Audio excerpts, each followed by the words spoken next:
Hello everyone, welcome back to Dayal board. तो कैसे आप लोग? आई होप आप सारे अच्छे होंगे और पढ़ाई कर रहे होंगे। तो आज के इस सेशन में कंप्लीट करेंगे हम लोग रियल नंबर के बारे में। और अगर आप क्लास 10 की तैयारी कर रहे हैं, बोर्ड एग्जाम की तैयारी कर रहे हैं, तो उस एग्ज़ाम पॉइंट ऑफ व्यू से वीडियो काफ़ी इंपॉर्टेंट है। तो इसमें चैप्टर 1 के जो इंपॉर्टेंट जो कंसेप्ट हैं रियल नंबर से रिलेटेड, वो हम लोग सारे इसमें कवर करेंगे। तो फर्स्ट है आपका नेचुरल नंबर। तो सबसे पहले समझना ये ज़रूरी है कि नेचुरल नंबर क्या होता है।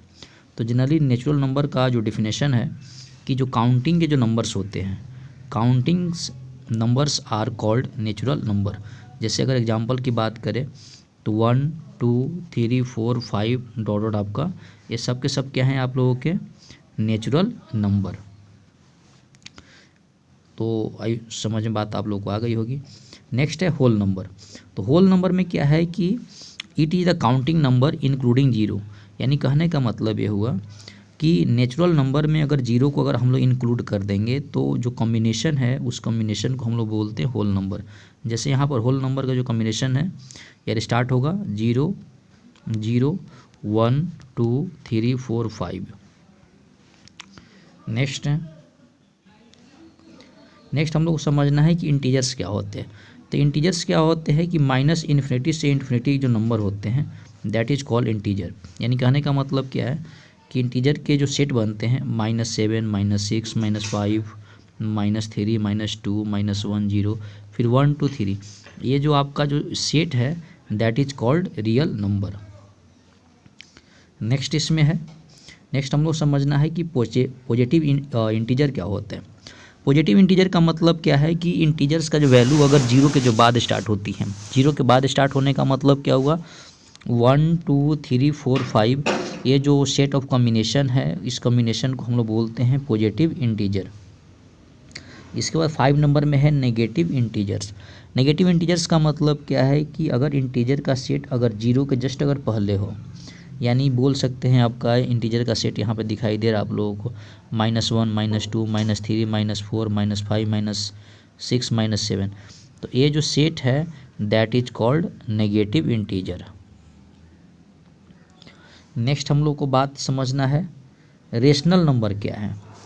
तो रेशनल नंबर समझने के लिए इसका जो डिफिनेशन क्या है, a number is called rational if it can be expressed in the form of p upon q where p and q are integers।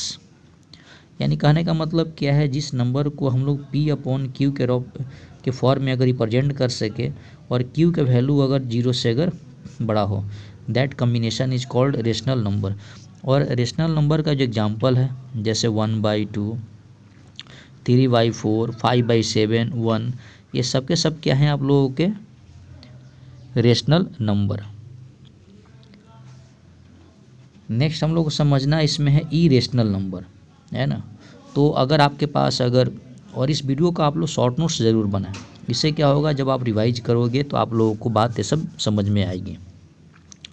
Irrational number का क्या नंबर है, a number is called irrational if it cannot be expressed in the form of p upon q where p and q are integers. यानी कहने का मतलब क्या है, जिस नंबर को p और q के फॉर्म में हम लोग रिप्रेजेंट नहीं कर सके that is called irrational number. जैसे इसके इरेशनल नंबर का एग्जांपल है √3 √2 √5, और पाई भी क्या है इरेशनल नंबर है। नेक्स्ट है हम लोग पढ़ना है रियल नंबर क्या है। तो इसमें क्या है, इसका डिफिनेशन क्या है, आप लोग इसको अपने शॉर्ट नोट्स में ज़रूर लिखें। All rationals and all irrational numbers makes the collection of real numbers और it is denoted by R. यानी कहने का मतलब क्या है कि रेशनल नंबर और इरेशनल नंबर का जो कॉम्बिनेशन है उस कॉम्बिनेशन को हम लोग बोलते हैं रियल नंबर, और इसको हम लोग आर से डिनोट करते हैं। इस वीडियो को 1-2 बार देखने के बाद आप लोगों को किसी से पढ़ने की कोई ज़रूरत नहीं है। नेक्स्ट है, अब हम लोग को पढ़ना है यूक्लिड डिवीजन लेमा थ्योरम क्या है। तो इसमें क्या है, ये कहता है कि for a and b any 2 positive integer, यानी अपने पास अगर 2 पॉजिटिव इंटीजर a और b है तो we can always find unique integer p and r such that. यानी उस टर्म में अगर ए और बी इंटीजर है तो हम लोग इसको लिख सकते हैं a equal to b q plus r, और यहाँ पर आर का जो वैल्यू जो लाई करेगा वो करेगा जीरो और बी के बीच में। अगर इसमें आर के वैल्यू हम लोग अगर जीरो पुट कर देंगे तो बी डिजिबल किसका हो जाएगा, ए का। आगे बढ़ते हैं नेक्स्ट क्वेश्चन की तरफ। अब हम लोग समझना है कि HCF होता क्या है। तो सबसे पहले आप लोग समझो कि HCF का पूरा नाम होता क्या है। तो HCF का जो पूरा नाम है हाईएस्ट कॉमन फैक्टर, यानी HCF two positive integers can be find using the Euclid division lemma algorithm. यानी कहने का मतलब क्या है कि अपने पास अगर दो इंटीजर है उसका अगर HCF अगर फाइंड आउट करना है तो इसके लिए हम लोगों को यूक्लिड डिवीजन थ्योरम माना चाहिए। अब जैसे पता है कि we know that for any integers A and B we can write the following expression. यानी अपने पास अगर दो इंटीजर ए और बी है तो उसको लिख सकते हैं a equal to b q plus r, और आर का जो वैल्यू लाई करेगा जीरो और बी के बीच लाई करेगा। यानी इस वाले केस में अगर बात करें कि अगर आर इक्वल टू अगर हम लोग जीरो पुट कर दे, इस केस में आपका HCF जो दोनों नंबर का हो ए और बी वो बी इक्वल टू हो जाएगा, और आर के वैल्यू अगर जीरो के बराबर अगर नहीं होगा तो HCF A and B HCF B और आर के इक्वल हो जाएगा। और इस केस में क्या हुआ, again expressing the integers B R equally division lemma we get B equal to P R plus R one. यानी इस केस में अगर HCF निकालेंगे बी और आर का वो HCF आर और आर वन के बराबर हो जाएगा। तो similarly successive Euclid division can be withdrawn, we get the remainder zero, the divisor at that point is called HCF of A and B. Next है, अगर HCF अगर ए एंड बी के निकालना है इस केस में क्या, माफ़ कीजिएगा, अगर HCF अगर दो इंटीजर अपने पास है ए और बी और इसका HCF अगर 1 के इक्वल आ रहा है, इसका मतलब क्या हुआ कि both A and B are coprime numbers. उसके बाद क्या है कि फंडामेंटल थ्योरम ऑफ अर्थमेटिक बात करें तो कंपोजिट नंबर क्या होता है, प्रोडक्ट ऑफ प्राइम्स। ये जो फार्मूला काफ़ी इंपॉर्टेंट फार्मूला है जो मैं आप लोगों को बताने वाला हूँ।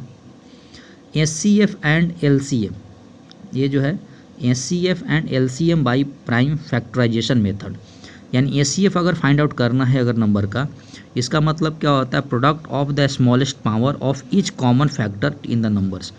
ये आप लोग हमेशा याद करिएगा कि जब भी अगर HCF अगर निकालना हो तो सबसे जो आपका स्मॉलेस्ट जो पावर फैक्टर होता है वही क्या होता है आपका HCF। लेकिन जब LCM निकालना है तो product of the greatest power factor of each prime factor involve in the number. यानी अगर LCM निकालना है तो उस फैक्टराइजेशन में सबसे जो हाईएस्ट पावर है ना, इन्वॉल्व इन दैट नंबर, तो उसको हम लोग कैलकुलेट करके LCM फाइंड आउट कर सकते हैं। उसके बाद ये काफ़ी इंपॉर्टेंट फार्मूला है जो आप लोग याद करना है कि मल्टीप्लिकेशन, जिससे कि है मान लो कि अपने पास दो नंबर ए और बी है, तो इन दोनों का अगर निकालना हो अगर, तो प्रोडक्ट ऑफ जो दो नंबर होते हैं, दो नंबर का जो प्रोडक्ट होता है वो इक्वल टू होता है HCF of both number and LCM of both number. यानी कहने का मतलब क्या है, LCM इंटू आपका HCF equal to product of two number. और एक लास्ट आपका इसमें है important concept for rational number. इसका मतलब क्या है कि terminating decimal expression can be written in the form of, इस फॉर्म में हम लोग इस डेसिमल को लिख सकते हैं। तो दोस्तों इस नोट्स को आप लोग अपने शॉर्ट नोट्स में ज़रूर लिखें, और इसका ये थ्योरी पार्ट और जो फार्मूला पार्ट है तो इस चैप्टर को हम लोग जल्दी डिस्कस करने वाले हैं। तो आई होप आपको वीडियो पसंद आया होगा, तो पसंद आए तो लाइक और सब्सक्राइब भी कर ले ताकि मुझे अच्छा लगे और आप लोगों के लिए मैं डेली ऐसे ही कंटेंट बनाता रहूं। तो पढ़ाई करते रहें। All the very best. Thank you.